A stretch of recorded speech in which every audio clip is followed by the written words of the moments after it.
Helmet വെച്ചോണ്ടൊന്നും പറ്റാതിരുന്ന ഒത്തിരി തലക്കിട്ട്. Helmet ഇല്ലെങ്കിൽ നല്ല ഇഞ്ചുറി ആയനെ.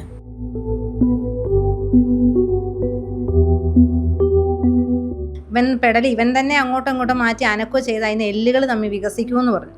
അപ്പം വികസിച്ച് കഴിഞ്ഞ് ഇവൻ്റെ അരയ്ക്ക് താഴത്തോട്ട് തളർച്ച ഉണ്ടാവുമെന്ന് പറഞ്ഞു. അതുകൊണ്ട് അതുപോലെ നമ്മൾ കാര്യം ഡോക്ടർ പറഞ്ഞു ചെറിയ പൊട്ടലേ ഉള്ളൂ, കണ്ടാൽ നിസ്സാരവാ, പക്ഷെ നമ്മൾ അതുപോലെ ശ്രദ്ധിക്കണമെന്ന് പറഞ്ഞു പെടലി അനക്കാൻ.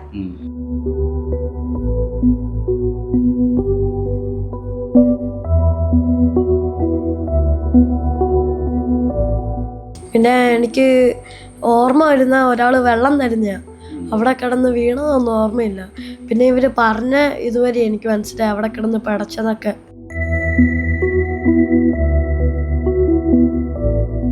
അപ്പം തിരിഞ്ഞു നോക്കിയപ്പോൾ ഇവനിങ്ങനെ കണ്ണൊക്കെ മിഴിച്ച് മിണ്ടാതെ തന്നെ ഇരിക്കുക. ആ ഇരിപ്പിൽ തന്നെ ഇവന് കണ്ണങ്ങ് അടഞ്ഞു പോകുന്ന പോലെ വന്ന് വീഴാൻ വേണ്ടി പോയി.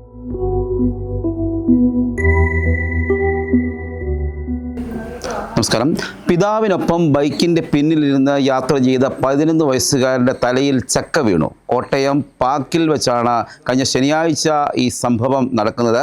കോട്ടയം പനച്ചിക്കാട് പാറക്കുളം സ്വദേശിയായ ഷിഹാബിൻ്റെ മകനായ 7ാം ക്ലാസ് വിദ്യാർത്ഥിയായ ഷാഹിദിൻ്റെ തലയിലാണ് ചക്ക വീണത്. പലരും നിസ്സാരമായി കാണുന്നതാണ് ഈ വഴിയോരങ്ങളിൽ അപകട ഭീഷണി ഉയർത്തി ഈ ചക്കയും മരങ്ങളൊക്കെ നിൽക്കുന്നത്. പക്ഷേ എന്നാൽ ഈ കുട്ടിയുടെ തലയിലേക്ക് ചക്ക വീണ് അത്ഭുതകരമായി തന്നെ കുട്ടി രക്ഷപ്പെട്ടിരിക്കുകയാണ്. ഇപ്പോൾ കോട്ടയം മെഡിക്കൽ കോളേജ് ആശുപത്രിയിലെ ചികിത്സയ്ക്ക് ശേഷം വീട്ടിൽ വിശ്രമത്തിൽ കഴിയുകയാണ്. നമുക്ക് എന്താണ് സംഭവിച്ചതെന്ന് ആ കുട്ടിയോട് തന്നെ ചോദിക്കാം. ഹെൽമെറ്റ് ഉണ്ടായിരുന്നോ? ഹെൽമെറ്റ് ഉണ്ടായിരുന്നു. ഹെൽമെറ്റ് വെച്ചോണ്ടൊന്നും പറ്റാതിരുന്ന ഒത്തിരി തലക്കിട്ട്. ഹെൽമെറ്റ് ഇല്ലെങ്കിൽ നല്ല ഇഞ്ചുറി ആയനെ. ഹെൽമെറ്റ് പോയി, പാടുണ്ട്, ചക്കയുടെ ഇത് മുള്ളിന്റെ പാട്. പഴുത്തയായിരുന്നോ? പഴുത്തല്ല, പച്ച വാടിയിട്ട് വീണതാ അതിൻ്റെ ആ സൈഡിൽ നിന്ന്. അവിടെ ഇങ്ങനെ ഈ പ്ലാവും ചക്കയൊക്കെ കാണുന്നുണ്ടോ? റോഡ് സൈഡിലുണ്ടോ? ആ ഉണ്ട്. അത് ഒരു വീടിൻ്റെ സൈഡിൽ കൂടെ വന്നേക്കുന്നത്, അവിടുന്ന് വീണതാ.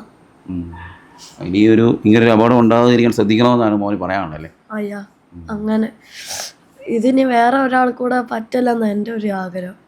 എനിക്കൊരു അനുഭവിച്ചല്ലോ, അതുകൊണ്ട് ഞാൻ മദ്രസ വിട്ട് കഴിഞ്ഞ് വരുമ്പോൾ പാവച്ചായിട്ട് ഉച്ചയ്ക്ക് വന്നതാ, ബൈക്കിൻ്റെ പുറകെ ഇരുന്ന്. അപ്പോൾ തലയിലോട്ട് ചക്ക വീണ. പിന്നെ എനിക്ക് ഓർമ്മ വരുന്ന ഒരാൾ വെള്ളം തരുന്നതാണ്, അവിടെ കിടന്ന് വീണതൊന്നും ഓർമ്മയില്ല. പിന്നെ ഇവർ പറഞ്ഞ ഇതുവരെ എനിക്ക് മനസ്സിലായി അവിടെ കിടന്ന് പിടച്ചതൊക്കെ. പിന്നെ ഓട്ടോ കയറി പോയപ്പോൾ പിച്ചുമ്പോൾ എന്തൊക്കെ പറഞ്ഞായിരുന്നു. പിന്നെ ആശുപത്രി ചെന്നു. പിന്നെ കിടക്കാൻ നേരത്ത് എനിക്ക് വയറ്റിലും നടുവിനൊക്കെ വേദനയാണ്. Medical college.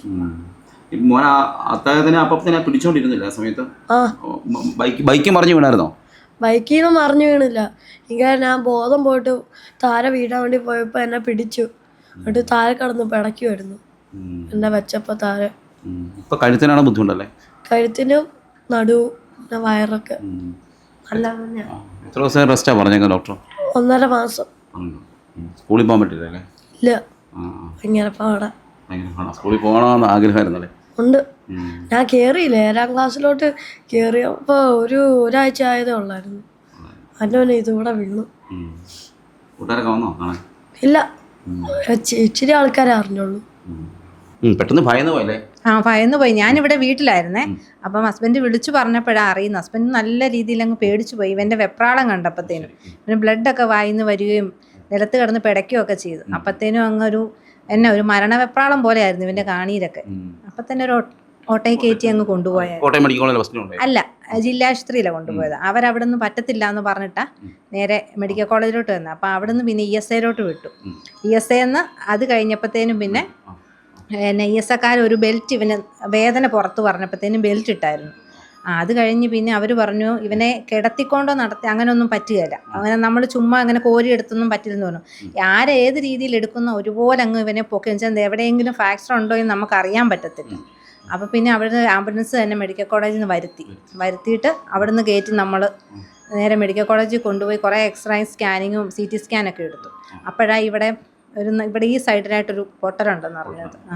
പിന്നെ ഒരു രാത്രി 2 മണിയൊക്കെ അടുത്തായി നമുക്ക് അഡ്മിറ്റ് ആക്കിയപ്പോഴത്തേനോടെ. ഇപ്പം റെസ്റ്റാണ് പറഞ്ഞേക്കുന്നത്. 1.5 മാസത്തേക്കാ. ഇനി ഒരാഴ്ച കഴിയുമ്പോൾ കൊണ്ടുപോകണം നമ്മൾ ന്യൂറോ ഡോക്ടറെ. ഒരാഴ്ച എന്നാണ് സ്കൂളിൽ വിടാൻ പറ്റത്തില്ല. അത് ന്യൂറോ ഡോക്ടറിന് ഇനി അഭിപ്രായം അറിഞ്ഞതിന് ശേഷം മാത്രമേ ഉള്ളൂ. കാരണം പെടലി അനക്കാൻ പറ്റും. വെച്ചാൽ പെടലിയുടെ ഇവൻ തന്നെ അങ്ങോട്ടും ഇങ്ങോട്ടും മാറ്റി അനക്കുകയോ ചെയ്ത് അതിന് എല്ലുകൾ തമ്മിൽ വികസിക്കുമെന്ന് പറഞ്ഞു. അപ്പം വികസിച്ച് കഴിഞ്ഞ് ഇവൻ്റെ അരയ്ക്ക് താഴത്തോട്ട് തളർച്ച ഉണ്ടാവുമെന്ന് പറഞ്ഞു. അതുകൊണ്ട് അതുപോലെ നമ്മൾ കാര്യം ഡോക്ടർ പറഞ്ഞു ചെറിയ പൊട്ടലേ ഉള്ളൂ, കണ്ടാൽ നിസ്സാരവാ, പക്ഷെ നമ്മൾ അതുപോലെ ശ്രദ്ധിക്കണമെന്ന് പറഞ്ഞു പെടലി അനക്കാൻ. ഏതായാലും ആശ്വാസം എന്ന് പറഞ്ഞാൽ ഇത്രയും സംഭവിച്ചല്ലോ. അതുകൊണ്ടൊരു സമയം ഹെൽമെറ്റിന്റെ മേളിലായോണ്ടാണ്. പക്ഷെ പുള്ളിയുടെ ദേഹത്ത് വീണിരുന്നെങ്കിൽ വണ്ടി നിയന്ത്രണം വിട്ടുപോയേനെ. വൻ അപകടം. അവർ 1 മാസത്തിന് മുമ്പ് നോട്ടീസ് കൊടുത്തതാ വെട്ടാനായിട്ട്. പക്ഷെ ആരും ചെയ്തില്ല. അത് നിസ്സാരമെന്ന് കരുതുന്ന കാര്യമാണ്. അതെ, റോഡിൽ അത് 2 പ്ലാവ് അതിൻ്റെ അടുത്ത് നിൽപ്പുണ്ട്. ഒരു ഷാപ്പിന്റെ സൈഡിൽ ഒരെണ്ണം നിൽപ്പുണ്ടായിരുന്നു. പക്ഷെ അത് അത്ര അപകടമല്ലെന്ന് തോന്നാലും വലിയ ഇത്ര ഹൈറ്റില്ല. ഈ പ്ലാവ് നല്ല ഹൈറ്റില്ല, 40 അടി മേളിൽ നിന്നാണ് വന്ന് വീണത്. കൊച്ചു താഴെ വീണില്ല. വീണില്ല. ഇവനെ ഇവരെ വാപ്പിച്ച് നോക്കിയപ്പോഴത്തേനും തന്നെ ഇവൻ എന്നാടോ ഒരു ഒച്ച കേൾക്കുന്നതെന്ന് നോക്കിയപ്പോഴത്തേനും ചക്ക തെറിച്ച് വീഴുന്ന കണ്ടു റോഡിന്റെ സൈഡിലോട്ട്. അപ്പം തിരിഞ്ഞു നോക്കിയപ്പോൾ ഇവനിങ്ങനെ കണ്ണൊക്കെ മിടിച്ച് മിണ്ടാതെ തന്നെ ഇരിക്കുക. ആ ഇരിപ്പിൽ തന്നെ ഇവന് കണ്ണങ്ങ് അടഞ്ഞു പോകുന്ന പോലെ വന്ന് വീഴാൻ വേണ്ടി പോയി. അപ്പം ചാടി കയറി പിടിച്ച് അവിടെ നിന്ന്. അപ്പം ആൾക്കാരെല്ലാം ഓടി വന്ന് പിടിച്ച് നിലത്തോട്ട് കിടത്തിയപ്പോഴാണ് പിന്നെ ഈ ബ്ലഡ് വരുന്നതും. അപ്പം നാക്ക് മുറിഞ്ഞത്. അപ്പം ഡോക്ടർ ചോദിച്ചു മൂക്കിൽ നിന്നും ചെവിയിൽ നിന്നും വന്നു. അപ്പം അങ്ങനെ സംഭവിച്ചിട്ടില്ല. നാക്ക് മുറിഞ്ഞ കണ്ടവാന് വായിന്ന് കുറെ ബ്ലഡ് പോയത്. പഴുത്തതല്ല. എന്നുവെച്ചാൽ ദേഹത്തൊരു വീണതിൻ്റെ ഒന്നുമില്ല. പഴുത്തതാണെങ്കിൽ അത് സ്പ്രെഡ് ആയെങ്കിലും ഇതാവുമല്ലോ. പക്ഷെ അങ്ങനെ ഒന്നും സംഭവിച്ചിട്ടില്ല. ഇവർ താമസിക്കുന്ന സ്ഥലത്തെ വാർഡംഗം ഷീജ ബാബു ഇപ്പം നമുക്കിപ്പോൾ ചേരുകയാണ്. ദൗർഭാഗ്യകരമായ ഒരു സംഭവമാണ് നടന്നത്. കുട്ടി ബൈക്കിൽ യാത്ര ചെയ്യുമ്പോഴാണ് ഇങ്ങനെയൊരു ചക്ക തലയിൽ വീഴുന്നത് അല്ലേ? അതെ അതെ, വണ്ടി ഓടിക്കൊണ്ടിരുന്ന സമയത്താണ് ഇങ്ങനെ സംഭവിച്ചത്. ഭാഗ്യത്തിന് എത്ര സംഭവിച്ചുള്ളൂ, വലിയ അപകടങ്ങളൊന്നും ഉണ്ടായില്ല. എങ്കിലും കുഞ്ഞിന് സ്കൂളിൽ പോകണമെങ്കിൽ ഇനിയും കുറേ ദിവസമെങ്കിലും എടുക്കും. അതുപോലെ സ്കൂൾ ബസ്സിലൊന്നും വിടാൻ പറ്റത്തില്ല, പ്രൈവറ്റ് വണ്ടിയിൽ വേണം വിടാനായിട്ട്. അപ്പം മുഖ്യമന്ത്രിയുടെ ദുരിതാശ്വാസ നിധിയിൽ നിന്ന് എന്തെങ്കിലും ഒരു സഹായം കിട്ടണമെന്നാണ് ആഗ്രഹിക്കുന്നത്. നഷ്ടപരിഹാരം വേറെ എങ്ങും കിട്ടത്തില്ല. വേറെ എങ്ങൊന്നും ഒരു നഷ്ടപരിഹാരം കിട്ടാൻ വഴിയില്ല. അതുകൊണ്ടാണ് ഈ മാർഗം തേടുന്നത്. ഇപ്പം എന്താണ് ആ സ്ഥലത്തെ മരങ്ങളൊക്കെ വെട്ടി മാറ്റുമോ? എങ്ങനെയാണ് അവസ്ഥ? ഇതുപോലെ പല സ്ഥലത്തും ഇതുപോലെ തന്നെ അപകടം പിടിച്ച മരങ്ങളുണ്ട്. ഞങ്ങളതിനൊക്കെ മുൻകൈ എടുക്കുന്നുണ്ട് വെട്ടി മാറ്റാനായിട്ട്. ഇതിപ്പോൾ താങ്കളുടെ വാർഡിലോ പഞ്ചായത്തിലോ അല്ല? അല്ല, ഇത് എൻ്റെ വാർഡിലല്ല. അവർ താമസിക്കുന്ന എൻ്റെ വാർഡിലാണ്, അപകടം നടന്ന എൻ്റെ വാർഡിലല്ല.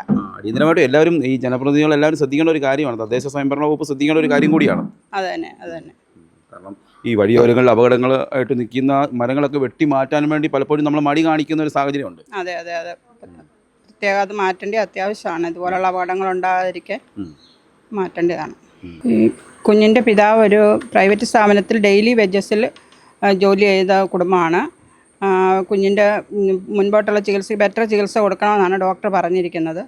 അപ്പോൾ അതിന് വേറൊരു മാർഗ്ഗം ഇല്ലാത്തത് കൊണ്ടാണ് മുഖ്യമന്ത്രിയുടെ ദുരിതാശ്വാസ നിധിയിൽ നിന്ന് ഞങ്ങൾക്കൊരു സഹായം വേണമെന്ന് പറഞ്ഞിരിക്കുന്നത്. നമ്മൾ നിസ്സാരമായി തള്ളിക്കളയുന്ന കാര്യങ്ങളാണ്. പാതയോരങ്ങളിൽ അപകട ഭീഷണി ഉയർത്തി നിൽക്കുന്ന മരങ്ങൾ, കായ്ച്ചു നിൽക്കുന്ന ചക്കകളൊക്കെ പലപ്പോഴും അപകടങ്ങൾക്ക് കാരണമാകുന്നു എന്ന മുന്നറിയിപ്പ് നൽകുന്നതാണ്. ഇപ്പോൾ ഈ കോട്ടയം പാക്കിൽ വെച്ച് 11 വയസ്സുകാരൻ്റെ തലയിലേക്ക് ബൈക്കിൽ യാത്ര ചെയ്യുമ്പോഴാണ് ഇത്തരത്തിൽ ഒരു ചക്ക വീണ് അപകടമുണ്ടായിരിക്കുന്നത്. ഏതായാലും കുട്ടി ഭാഗ്യം കൊണ്ട് കൂടുതൽ പരിക്കുകളൊന്നും സംഭവിക്കാതെ രക്ഷപ്പെടുകയാണ്. സാധാരണ ഒരു കുടുംബത്തിലെ ഇളയ മകനാണ് ഈ അപകടം സംഭവിച്ചിരിക്കുന്നത്. അതുകൊണ്ട് തന്നെ ചികിത്സ മറ്റാവശ്യങ്ങൾക്കും കാര്യങ്ങൾക്കൊക്കെയായി വളരെ ബുദ്ധിമുട്ട് നേരിടുന്ന ഒരു കുടുംബം കൂടിയാണ്. പഞ്ചായത്ത് മെമ്പർ ഇടപെട്ട് മുഖ്യമന്ത്രിയുടെ ദുരിതാശ്വാസ നിധിയിൽ ഉൾപ്പെടെ നഷ്ടപരിഹാരം നൽകുന്നതിനായി ശ്രമിക്കുന്നുണ്ട്. ആ കുട്ടിയുടെ ചികിത്സ അത് മുന്നോട്ട് കൊണ്ടുപോകുന്നതിനായി അടിയന്തരമായ സഹായമാണ് ആവശ്യമുള്ളത്. പൂർണ്ണമായും ഇത് പഞ്ചായത്ത് അല്ലെങ്കിൽ തദ്ദേശ സ്വയംഭരണ വകുപ്പ് അധികൃതരുടെ നിരുത്തരവാദിത്വപരമായ ഇതിന് ഉദാഹരണം തന്നെയാണ്. കാരണം പാതയോരത്ത് നിൽക്കുന്ന റോഡിലേക്ക് ചാഞ്ഞു നിൽക്കുന്ന ഒരു പ്ലാവിൽ നിന്നുമാണ് ചക്ക ഇത്തരത്തിൽ വീണ അപകടമുണ്ടായിരിക്കുന്നത്. ഈ സംഭവത്തിന് ശേഷം അധികൃതർ ഉണർന്ന് പ്രവർത്തിച്ചു. അവർ ആ മരങ്ങളൊക്കെ ചില്ലകളൊക്കെ വെട്ടി നീക്കി എന്നാണ് അറിയാൻ കഴിഞ്ഞിരിക്കുന്നത്. ഇനിയും ഇങ്ങനെയൊരു സംഭവം ആർക്കും ഉണ്ടാകരുതെന്ന് തന്നെയാണ് ഈ അപകടത്തിൽ പരിക്കേറ്റ കുട്ടി തന്നെ നമ്മളോട് പറഞ്ഞിരിക്കുന്നത്. Cameraman ജിതിനൊപ്പം CR Shyam, Marunadan Malayali, Kottayam.